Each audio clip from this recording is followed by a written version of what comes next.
सबको सुप्रभात।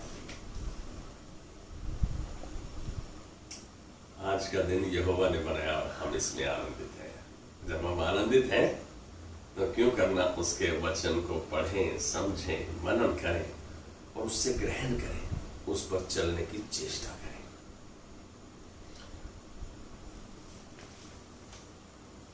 आइए छोटी सी प्रार्थना के द्वारा हम प्रभु के उपस्थिति में प्रवेश करेंगे। प्रभु धन्यवाद देते हैं आज के सुंदर दिन के लिए, इस अवसर के लिए, तेरे अनुग्रह के लिए, तेरे अभिषेक, तेरे चलन, तेरे अगुवाई के लिए। आज हम सब अपने आप को समर्पित करते हैं, अपने आप को संपूर्ण रूप से तेरे हाथ में देते हैं, ताकि तू हमारा नियंत्रण लेकर हमारा जिस तरह संचालन करना चाहता है वैसे करें। धन्यवाद की भेंट चढ़ाते हैं। तेरा अनुग्रह हमारे लिए हर परिस्थिति के लिए पर्याप्त है और हम आज इस वचन के पढ़ने के द्वारा, इस वचन को समझने के द्वारा, इसकी चर्चा करने के द्वारा, इस पर मनन करने के द्वारा हम तेरी महिमा को देखेंगे। यीशु मसीह के नाम में आमेन, आमेन, आमेन। सच मानो ना तो हम अपने परमेश्वर और ना ही उसके प्रेम से भली भांति अवगत है, परिचित है। ये बात सच है। हमने तो परमेश्वर और उसके वचन को साधारण रूप से ग्रहण किया है, साधारण रूप से लिया है, साधारण रूप से समझा है। हम तो इसी संसार के चकाचौंध में डूबे हुए हैं। इस बात को माने या ना माने, ये सच है, क्योंकि जो आसपास हमारे होता है वही हम पर प्रभाव डालता है। सच में हमारी आवश्यकता है कि हम अपने परमेश्वर व उसके प्रेम को जानें, उसको समझें, उसमें बढ़ें व उसके प्रेम को दूसरों से बांटें। आइए इफिसियों के 3 अध्याय में 17 से 19 आयत तक हम देखेंगे कि परमेश्वर क्या चाहता है और कैसे हमारे जीवन में कार्य करना चाहता है। और विश्वास के द्वारा मसीह तुम्हारे हृदय में बसे कि तुम प्रेम में जड़ पकड़कर और नेव डालकर सब पवित्र लोगों के साथ भली भांति समझने की शक्ति पाओ कि उसकी चौड़ाई और लंबाई और ऊंचाई और गहराई कितनी है, और मसीह के उस प्रेम को जान सको जो ज्ञान से परे है, कि तुम परमेश्वर की सारी भरपूरी तक परिपूर्ण हो जाओ। सच जानो तो हमारा परमेश्वर प्रेम करने वाला परमेश्वर है। क्या? प्रेम करने वाला परमेश्वर। हम इस बात को प्रभु के वचन के द्वारा, उन उदाहरणों के द्वारा देखेंगे कैसे इस बात को सिद्ध करता है। और सच बात तो यह है कि परमेश्वर का प्रेम सिद्ध है। अजीब बात तो यह है कि हम प्रेम की परिभाषा को अभी तक सही मायने में कह भी नहीं पाए और समझ भी नहीं पाए। प्रेम परिभाषा देने के लायक नहीं, प्रेम करने के लायक और बांटने के लायक है। हम इस वचन के द्वारा साफ रूप से देखते हैं कि परमेश्वर हमारे प्रति प्रेम को हमारे चरित्र और हमारी उपलब्धियों के अनुसार नहीं देखता। हम कितने काबिल हैं, क्या हमारे पास है, उसके हिसाब से हमसे वो प्रेम नहीं करता। यूहन्ना 3:16 के वायदे के अनुसार उसने हमारे स्थान पर अपने पुत्र यीशु मसीह को मरने के लिए भेजा। सच तो यही है कि यीशु का व्यवहार, उसका चलन, हम उसकी हिस्ट्री, हिज स्टोरी, उसके अनुसार देख सकते हैं। हमें यीशु का व्यवहार हमें ईश्वर के प्रेम की गहराई को दर्शाता है, दिखाता है। हम इसे देखेंगे। पहला उदाहरण देखते हैं हम परमेश्वर के प्रेम का, कि परमेश्वर हमसे प्रेम करता है। हम में से कितने जानते हैं कि 12 चेलों में से एक का नाम यहूदा इस्करियोती था। वह 12 चेलों में से एक था।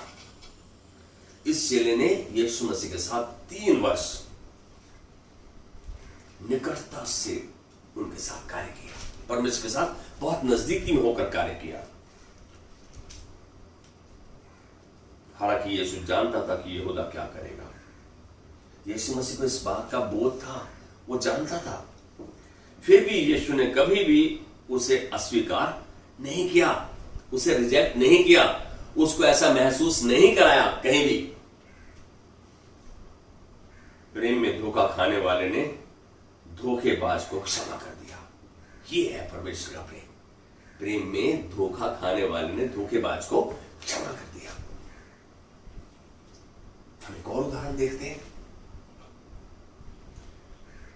इस उदाहरण में हम देख रहे हैं कि व्यभिचार में पड़ी हुई स्त्री, व्यभिचार में पकड़ी गई स्त्री अपने अपराध के कारण पथरवाह के द्वारा मारी जाने वाली थी।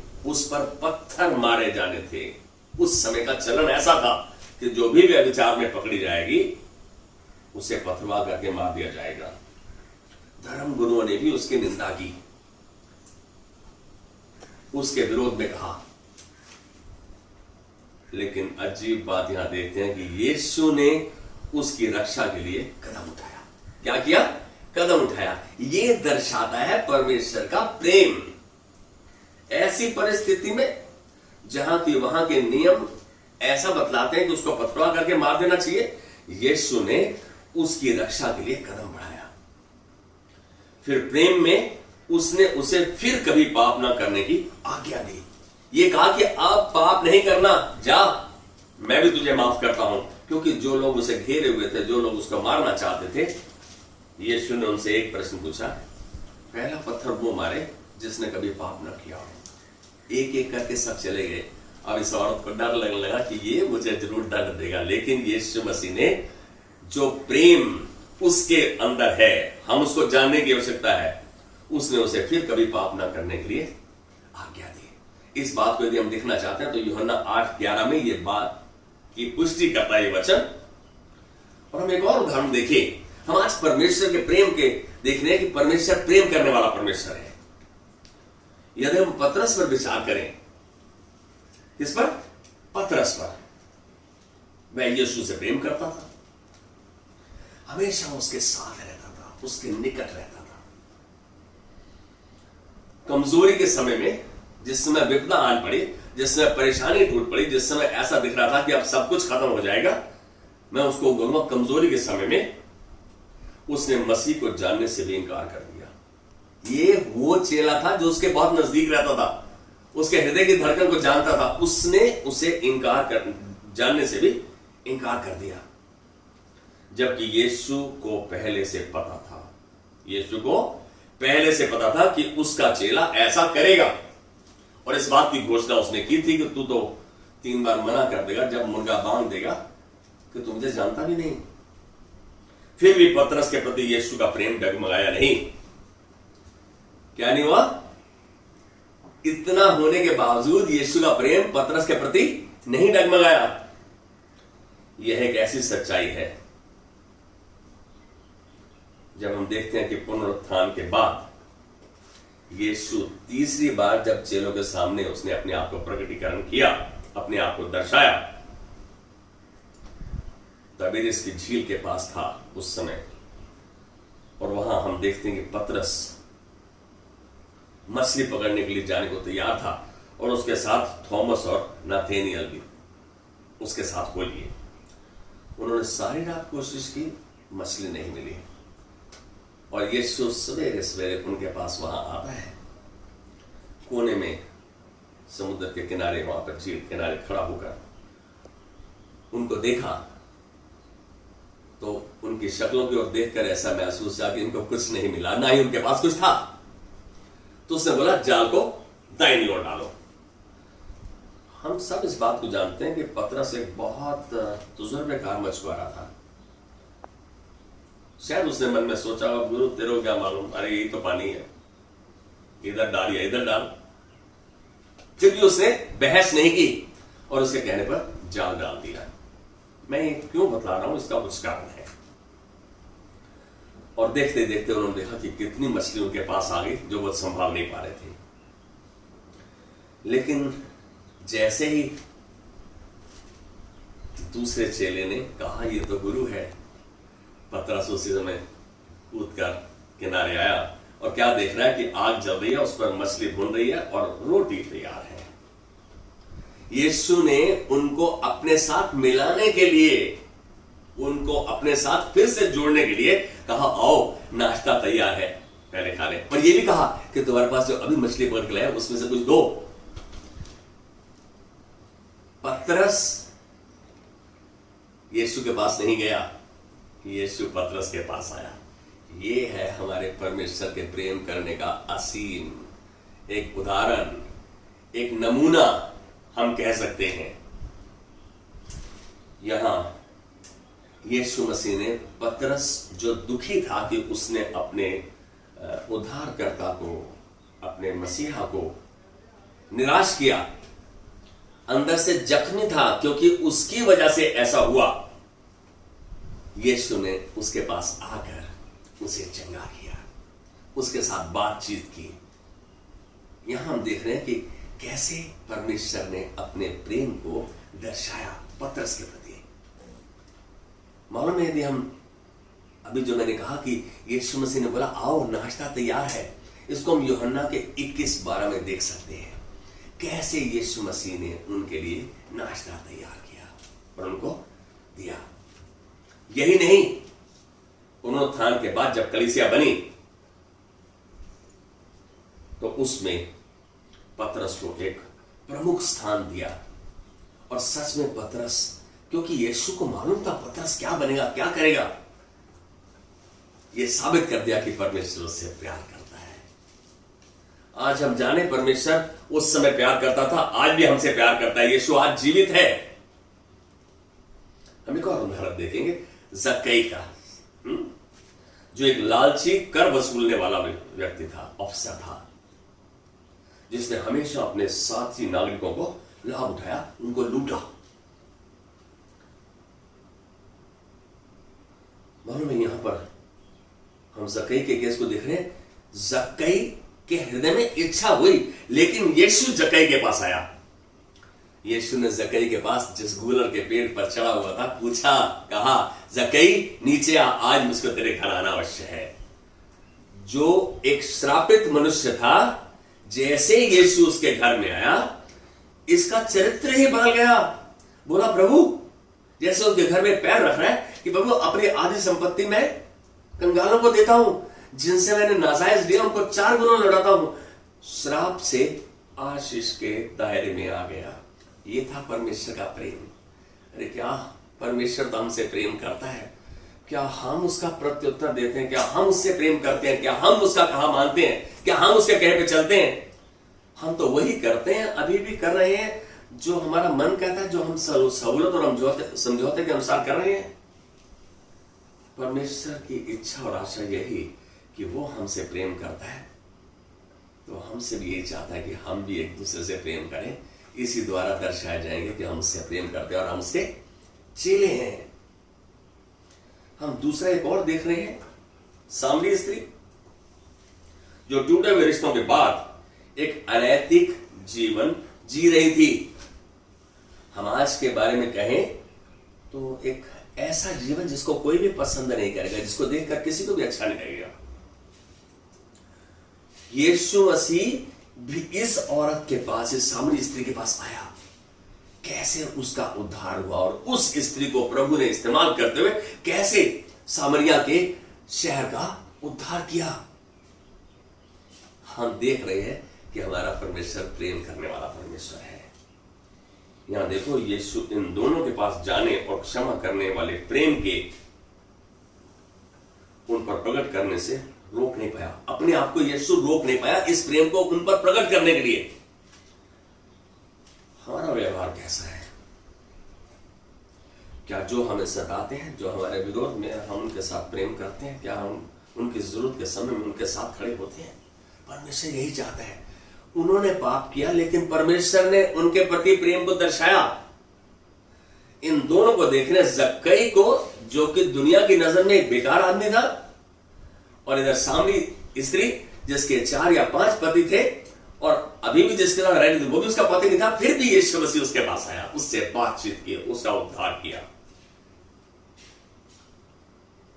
हम देख रहे हैं यहां पर वह अपने प्रेम को रोक नहीं पाया, उसने अपने प्रेम को दर्शाया। यह है हमारा प्रेम करने वाला परमेश्वर। यीशु में विश्वास के द्वारा हर कोई, यहां तक कि पापियों में सबसे बुरा भी परमेश्वर की संतान बन सकता है। क्या बन सकता है? परमेश्वर की संतान बन सकता है। हम ये सोचते हैं पापी लोग, ये चोर, ये उचक्के, ये सब व्यभिचारी।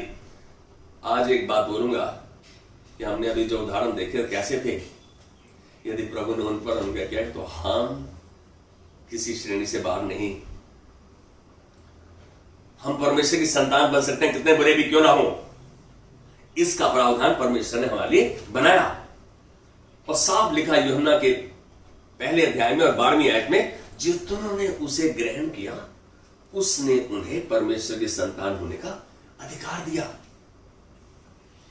हम परमेश्वर की संतान बन सकते हैं उस पर विश्वास करने के द्वारा, अंगीकार करने के द्वारा, पछतावा करने के द्वारा, माफी मांगने के द्वारा। हम उसके पास आएंगे और वो हमें ग्रहण करेगा। उसका वचन पक्का करता है, जो वो कहता है वो करता है।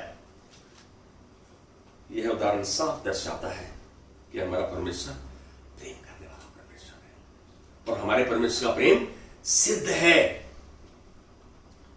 और हम परमेश्वर के परिवार के सदस्य के रूप में रचे गए हैं। परमेश्वर के परिवार के सदस्य के रूप में, एक परिवार के रूप में रचे गए हैं। सच तो यही है कि कोई भी परिस्थिति परमेश्वर को हमसे प्रेम करने में रोक नहीं सकती। परमेश्वर को हमसे या हमको परमेश्वर से प्रेम करने में रोक नहीं सकती। दोनों तरफ से है।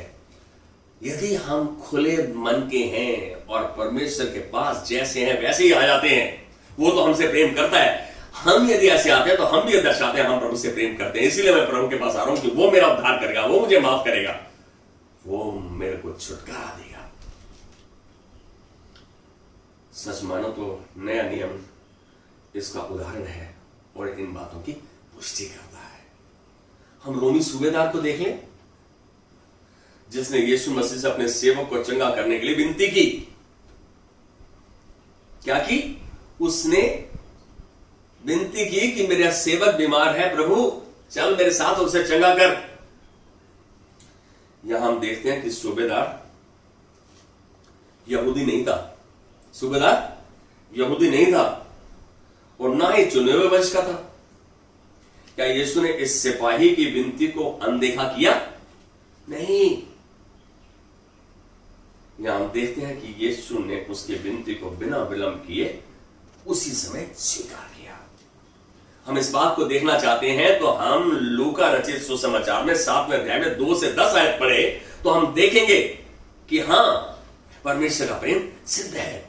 उसने चुने हुए वंश के लिए ही नहीं, उसने वो जो यहूदी है उनके लिए नहीं, वो जो विश्वास करके उसके पास आया, वो जो उसके पास अपने आप को समर्पित किया, वो जिसने उससे विनती की, उसने उसका उद्धार किया। हम एक और क्रूस उदाहरण देखेंगे। क्रूस पर लटका हुआ चोर, उसको यीशु ने क्षमा किया। क्या किया? क्षमा किया। जिसने मसीह में अपना विश्वास जताया। अब यहां हम देख रहे हैं कि प्रभु ने यदि चोर पर दया की और उसी दिन उसी रात वो यीशु मसीह के साथ स्वर्ग में पिता के घर में पहुंच गया। उसने कहा आज ही तू मेरे साथ मेरे पिता के घर में होगा। प्रभु ये दर्शा रहा था कि वो सूली पर लटका, तो इसका मतलब ये नहीं कि उसके पास सामर्थ्य नहीं, अभी भी वो सब सामर्थ्य, सब कुछ जानता है। उसने उसे माफ किया। क्या वो तुम्हें और मुझको माफ नहीं करेगा यदि हम गलत हुए हैं? तो एक अद्भुत उदाहरण देख रहे हैं कि जो दया प्रभु ने उस पर की। यहां हम शाऊल को देख रहे हैं जो कि बाद में प्रेरित पौलुस बना। वह ऐसा मानता था कि यीशु वादा किया गया मसीहा नहीं है। वो ऐसा समझता था, उसकी बुद्धि में यही था, उसके दिमाग में यही अटका हुआ था कि यीशु वादा किया हुआ मसीह नहीं है। तो उसके दिमाग में यही था कि जो उसके चेले हैं उनको आगे बढ़ने से रोकना होगा।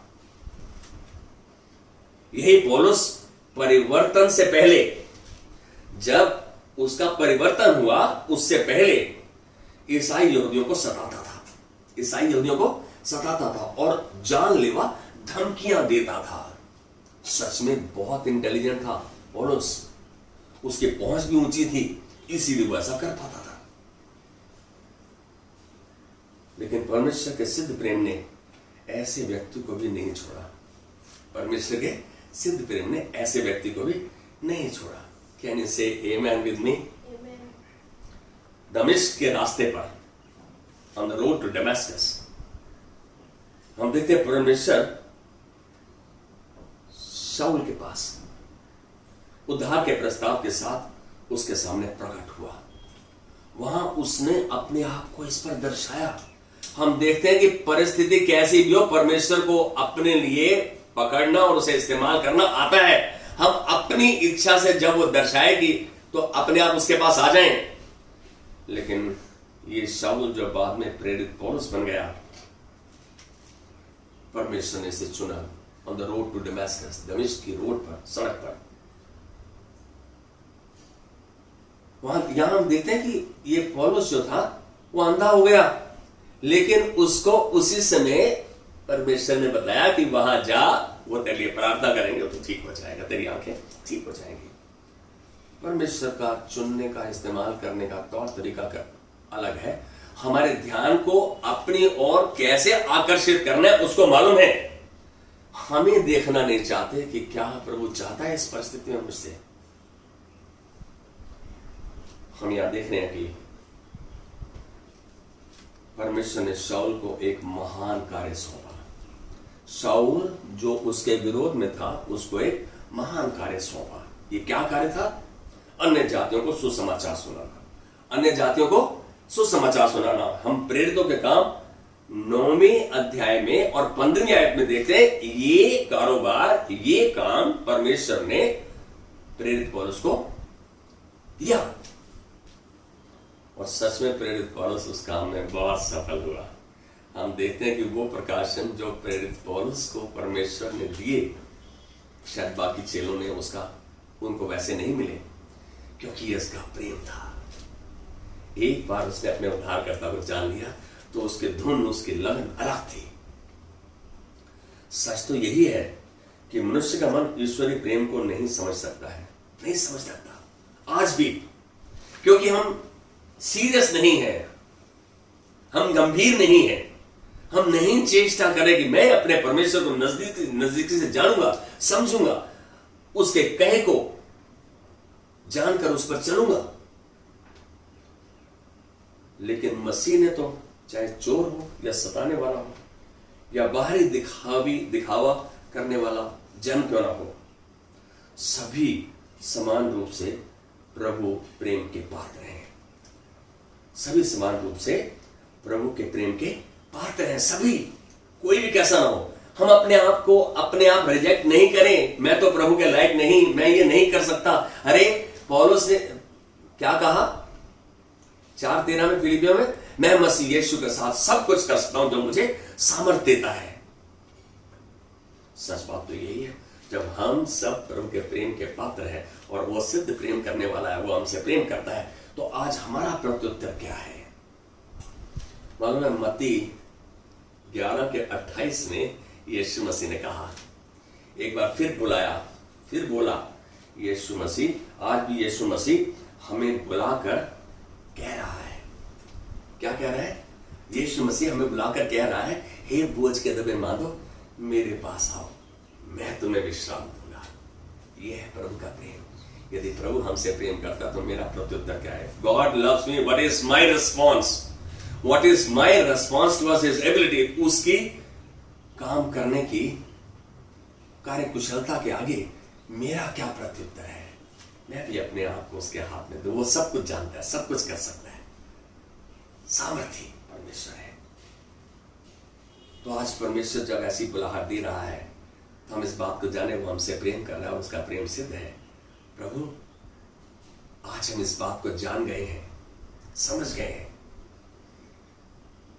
कि तू प्रेम करने वाला परमेश्वर है, तेरा प्रेम सिद्ध है। हम अभी तक गलत थे प्रभु, अभी तक हमने तुझको समझा नहीं, लेकिन आज इस बात को समझ पा रहे हैं कि तू हमसे प्रेम करता है। आज हम अपनी गलती का एहसास करते हुए, पछतावा करते हुए माफी मांगते हैं और तेरे सम्मुख आ जाते हैं, अपने आप को समर्पित करते हैं। हमें तेरे प्रेम का प्रत्युत्तर देने में हमारी मदद कर रहा है। तूने हमारी प्रार्थना सुन लिया, हमेशा हमारी प्रार्थना सुन लेता है। धन्यवाद के भेंट चढ़ाते हैं प्रभु, जो प्रेम तूने हमारे अंदर उंडेला है हम उसका भरपूरी से इस्तेमाल करेंगे। हम तेरी महिमा को देखेंगे और तेरी महिमा में चलेंगे, यीशु मसीह के नाम में। Amen. Amen. God bless you. Have a wonderful day.